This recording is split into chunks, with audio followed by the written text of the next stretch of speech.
What the f is this piece of shit?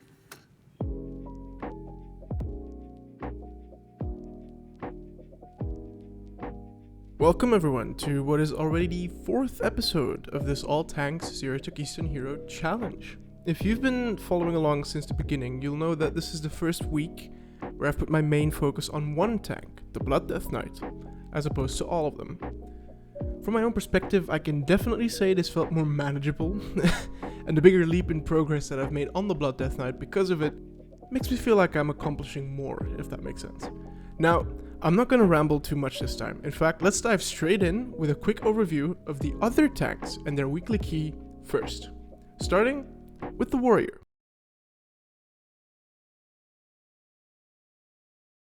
So, what you're looking at is my actual recording of my key, which was a plus 12 Halls of Infusion. I remembered to open OBS and press record, but before pressing record I forgot to change to the correct World of Warcraft scene. In other words, OBS didn't capture the game at all, and I'm left with about 25 minutes of black screen. Yeah, I'm a professional, what can I say? You know, it's whatever, yeah. Now to give a brief overview of the key, it went okay. We plus 2'd it, we had a handful of deaths, but overall managed everything pretty well.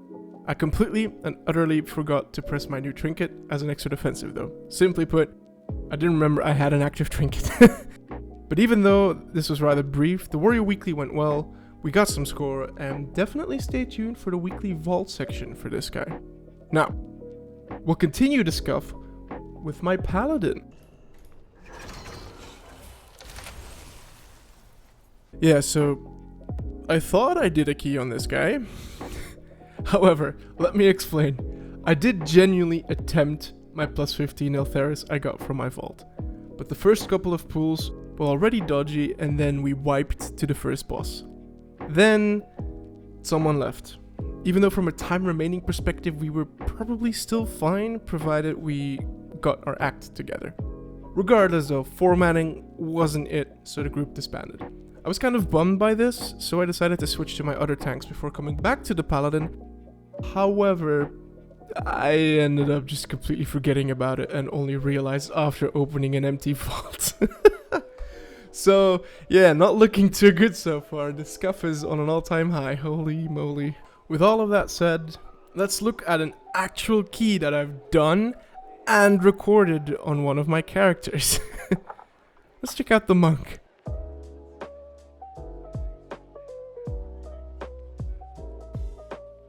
So the vault gave me a plus 9 freehold, which is also the key I did. One thing to immediately mention, this shaman is going to do unbelievably nasty things to the enemies in this dungeon, comparative to the rest of the group, that is. It's honestly obscene, and if I had the time, I'd have covered almost everything with a filter. Now this first pull went fine in general, except I had some aggro issues on some mobs. I wonder why. This will happen here and there on other pulls, but overall I was actually able to get the mobs on me pretty easily. Actually changed some talents around and took Rushing Jadewind, for example, which definitely helped with a bit more damage output as well as initial aggro on pulls. The reason why I didn't initially take this talent was pretty simple. People who play Monk can probably attest to this, but Monk suffers from what people call button bloat. Simply put, there's too many buttons in the core kit, which makes it very overwhelming for someone trying to pick up the spec, especially if they're simultaneously learning 4 other tanks as well. So in my initial setup, I basically cut some corners by removing some active abilities with passive abilities where possible. Rushing Jadewind was one of those active abilities I didn't take, but I've now included it in my kit. I think specifically with the monk, I'll introduce some other active abilities like Weapons of Order, for example, as I get more comfortable with the spec in general. Now to go back to the run, it went well overall. We had a death on the very first pull, but we didn't lose anyone else for the remainder of the dungeon. I pretty much stuck to the standard press W route, and we didn't really experience any problems. Also, once again, shout out to the shaman for carrying in the DPS department. We actually only missed a plus 3 timer by less than half a minute, so the pace was overall quite good, and I'm still quite intrigued by Monk, and I'm motivated to eventually master its playstyle. We didn't get any loot, but that's honestly okay. Something I want to pay specific attention to with the Monk is focusing on my Rushing Jadewind uptime. That'll be my goal for next week. With the Monk covered, let's look at the last tank I did a weekly key on, who's a solid bit ahead of the Monk, especially when it comes to the key levels we've been doing. let's talk about the Demon Hunter.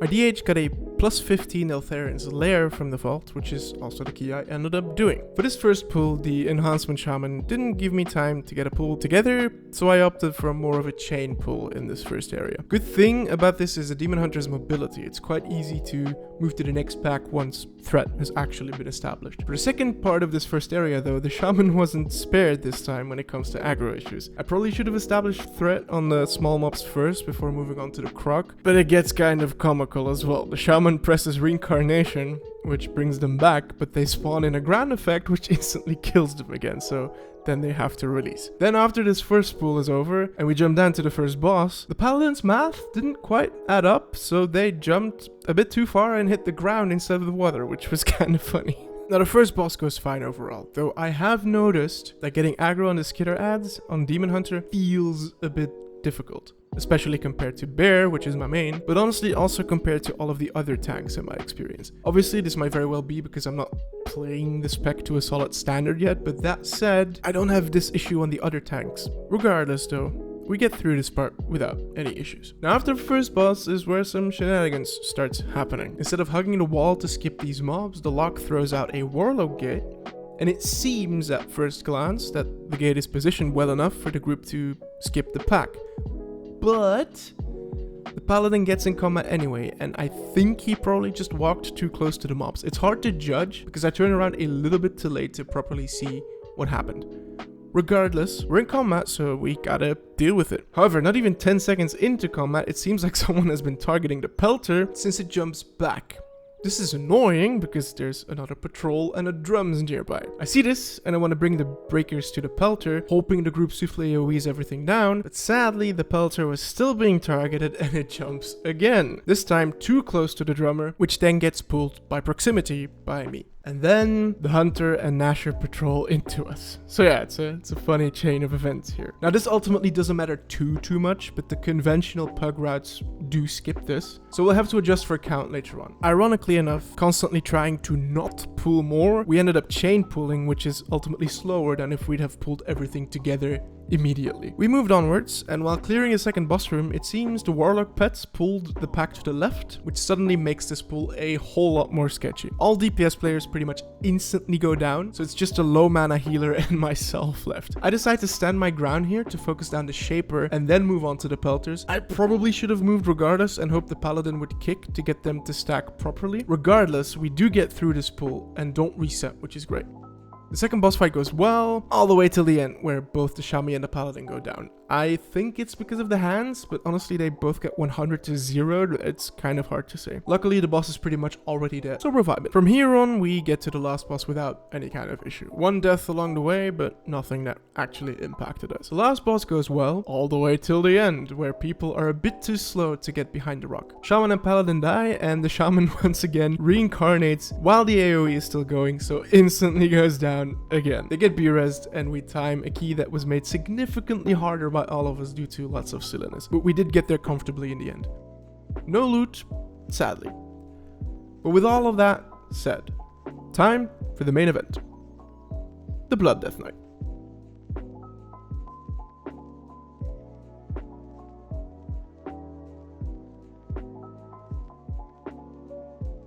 So the key I got from Vault was a plus 13 Alderman, and sadly we didn't plus 3 or plus 2 it. This was mainly due to having to fight Emberon with 4 people for most of the fight, and having a very chaotic last boss fight where the pools weren't dropped properly at all, so the room was covered and 3 people died towards the end. Regardless though, the key was never in danger and we did time it comfortably. No loot, but obviously a new key, a Vortex Pinnacle 14. First things first, Monk used Tiger's Lust on me. We love that as a Death Knight.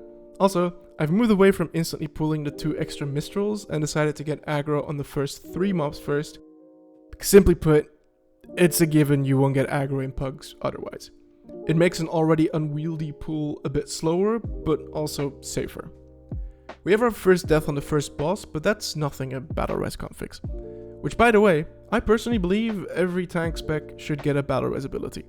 It's an easy way to guarantee you'll have one available in every group, both for dungeons as well as the raid.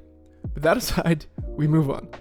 Now this run is overall really chill. We have another death on the second boss, but we have a battle rest, so it's all fine. The monk gets targeted here and doesn't stand in the triangle, so gets nuked, but it's towards the end of the pool, so the impact is actually minimal. On the last big pull, I actually proc my cheat death because I suddenly take tons of damage that I didn't really foresee, and I was too slow to manage my death strike properly. And towards the end of the pool, we all bully our Paladin by letting bursting refresh and stack too high. Last boss poses no threat, easily goes down, and we +2 the key, which then turns into a 16 Bracken hide. In one of the first pulls, we let bursting stack too high and lose our boomy, but the real time waste is discovered when I notice that we didn't open the first cage, so I have to walk all the way back to do so. On the pull before the first boss, the monk gets targeted by Vicious Claw Mangle. I had Blinding Sleet up, I should have used it there and saved him. First boss goes well enough, and the next is the Tree Mouth Trash. I like this area because you've got some big pulls, which is always fun. With Blood Death Knight's excellent mob control, it makes this area even more fun. That said, I do proc my cheat death like 3 pulls in, and a bit later my purgatory also procs. I should really look at the logs and see exactly what nukes me sometimes, because this isn't really something I'm used to yet. Blood Death Knight's health and how it yo-yos is definitely an adjustment for me, especially compared to Bear, for example. One pull later, we have another bursting accident, and then after this pull, the healer said, I didn't know I signed up for an MDI run, which I find rather funny because I've always pulled big in this area. Maybe pugs don't actually do this? Let me know about your experience, because this is all I've known for this dungeon, to be honest. After Tree Mouth Trash comes Tree Mouth, which poses no problem whatsoever. After him, we skip the mobs properly, we cross the bridge, and say goodbye to Gutshot. Some mob skips and pulls later, we find ourselves at the last boss, who tragically dies by our hand. We did make solid pace in this run, because we +2 the key, and I now have a +18 Neltharis in my bag, which is massive. So it takes me quite a long time to get a group together for this key, which is most likely due to my score, which is sitting at 1.4k, which is rather low and not enticing people to actually sign up. But nevertheless, we eventually find ourselves in this run, which goes fine, honestly. I never felt uncomfortable during these pulls, despite a lower than average item level of 414. We lose our healer to bursting towards the end of the first pull, but we get to and past the first boss without any kind of issue. Whilst assembling the first big chain pull, the mage doesn't quite get the memo, grabs aggro and dies. I also proc my cheat here because of sloppy mob management. On the next big chain pull, the mage gets speared, also killing him. Then we get to the second boss. And this is where, sadly, it all falls apart. We survive the first set of chains, and even get the boss quite low, but the mage stands still in all the swirlies while waiting for their chain to be popped, which leads to them dying before it got popped, which makes it so this phase takes another 16 seconds, because he doesn't get out of it unless all the chains are popped. The priest then also takes a swirly to the face. Then after the prolonged intermission, the dot goes out to everyone, which pretty much instantly kills both the healer as well as the demon hunter. Then the next set of chains kill the priest, so I decide to reset. Though with 11 million HP to go, we probably should have reset sooner once the healer and the DH died. We give it a second try, but during the first set of chains, the priest gets swirled and it's pretty much immediately a 4-man boss fight. We barely get through the second set of chains, but we mismanaged the third set and everyone but me pretty much instantly died. I didn't actually want the debuff to go to 2 stacks, but my movement and the mage's movement weren't coordinated, so I walked the boss in the chain early, pretty much killing the party. Paladin then calls it quits, which at this point is fair enough, so the key is dead. Now, despite this failure, I was actually quite happy. I felt like I could do keys of this level, and if we'd had less of a technical boss fight to do, we'd have been able to get through this and the rest of the dungeon as well. Now what followed was me sitting in queue for a group for a very long time. And I knew why. My M+ score was just too low for people to want to join my group. So I decided to change my approach, and I figured I'd fill the rest of my tyrannical dungeons with some lower keys. The first of which was a +15 freehold. Now freehold is just a fun dungeon. No overload when it comes to the mechanics, lots of decently sized pulls, short and sweet, just good vibes. And this group was also really good. Everything went pretty much flawless, up until the second boss where I suddenly take tons of damage and proc my cheat death. I think it's because Raoul is hitting me in my back, therefore, dealing lots of extra damage to me. Ultimately, we do get through the fight without any issues though. The solo run continues all the way to the last couple of pulls. In fact, we +2 the key with 0 deaths. Thank you, cheat death. In high spirits, because of a massive score boost sitting at 1.5k now, I also get a massive piece of loot. Hands that replace my 398 Mythic 0 gloves. A solid score on 4 dungeons now. 4 dungeons remain. Next key I joined was a Neltharian's Lair +50. A bomb limb makes this first area a lot easier to pull, but I still decided to split the pull rather than go big. We have enough time and it's less risky this way. Now, towards the end of the pull, the healer dies due to bursting and says it was an unlucky death. But they are a priest and they did have Master Spell.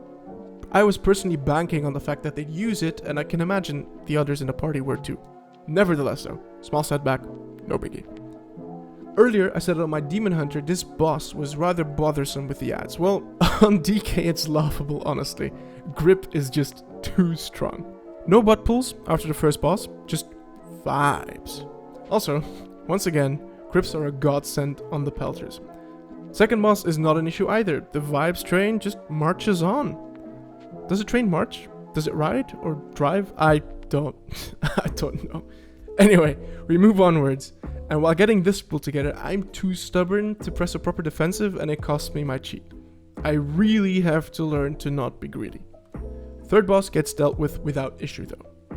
We make our way to the last boss where it all goes well until some of us get deceived.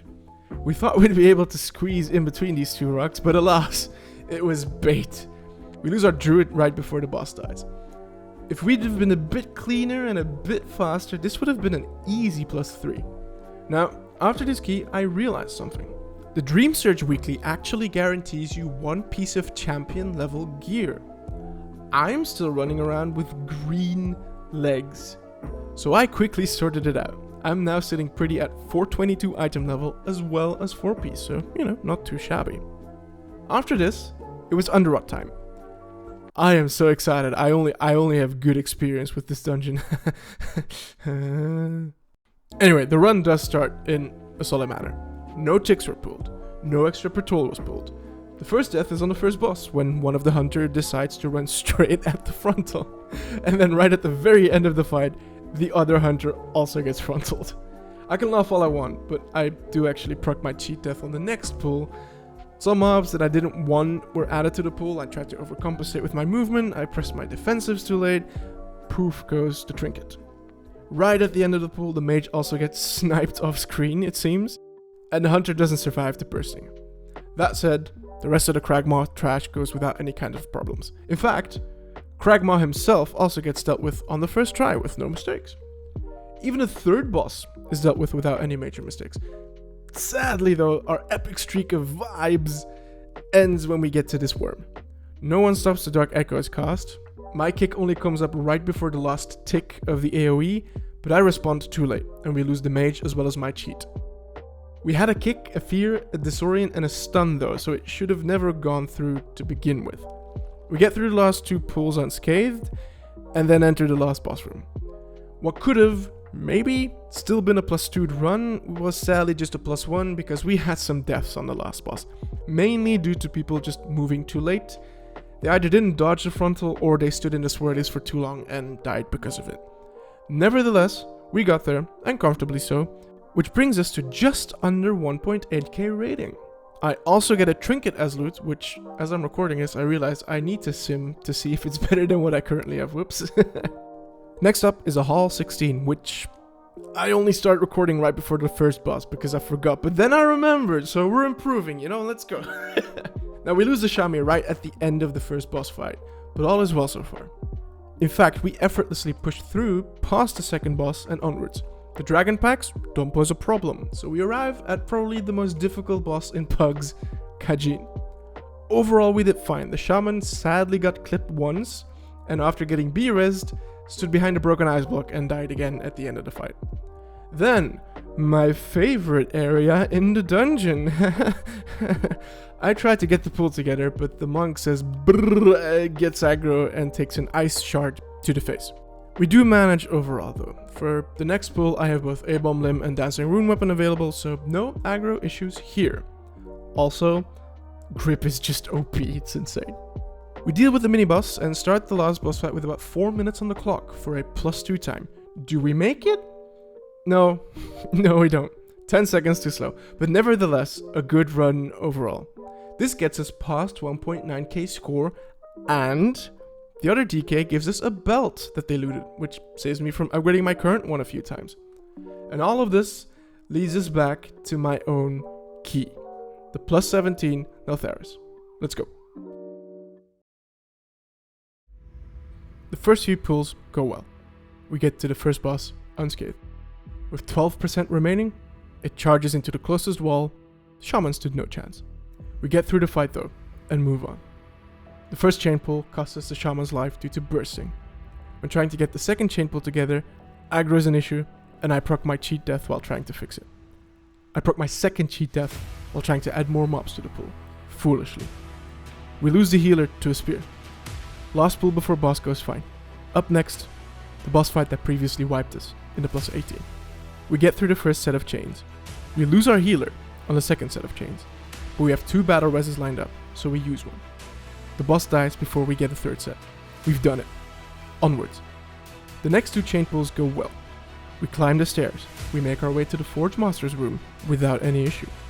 We'll give the healer some time to drink and regain mana. Then we engage the next obstacle. 20 seconds into the fight, the healer dies. They get B-rest. The boss casts heated swings and launches me. Then the priest walks in the circle where he'll land and dies. We're 4-manning the remaining 60%. Shaman dies during Blazing Ages.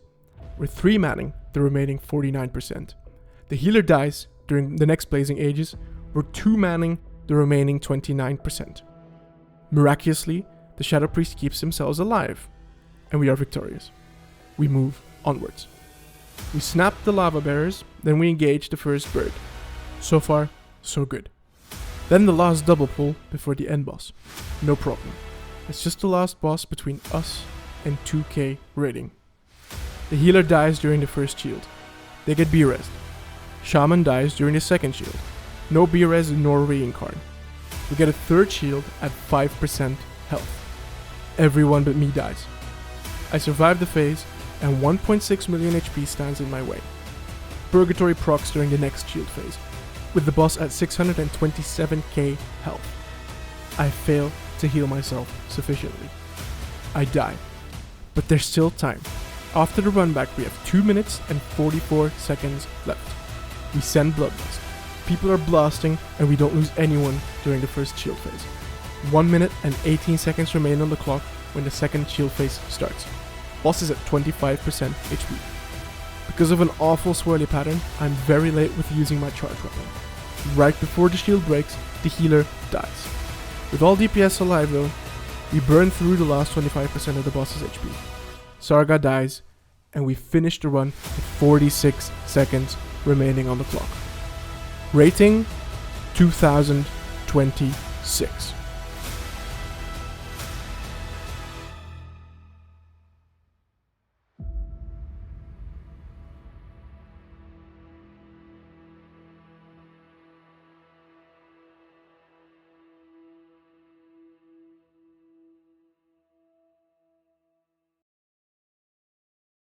Now after this run, I noticed I got something in my bag. A Draconic Mark of Mastery. There's an NPC in Zerulek Caverns that trades you a piece of gear for this item. So I check it out, and I'm pleasantly surprised it's gear on the hero track. Since I have 1 hero piece, 3 champion pieces, and 1 veteran piece, the choice is easy. I place the veteran chest piece and get a hero chest piece in its place. This alone takes me from 422.69 to 424.5. Massive. And there we have it.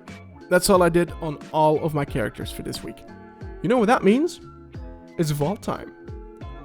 For the DH, I got a cloak on the hero track. It replaces a veteran piece, so I'm very happy with it.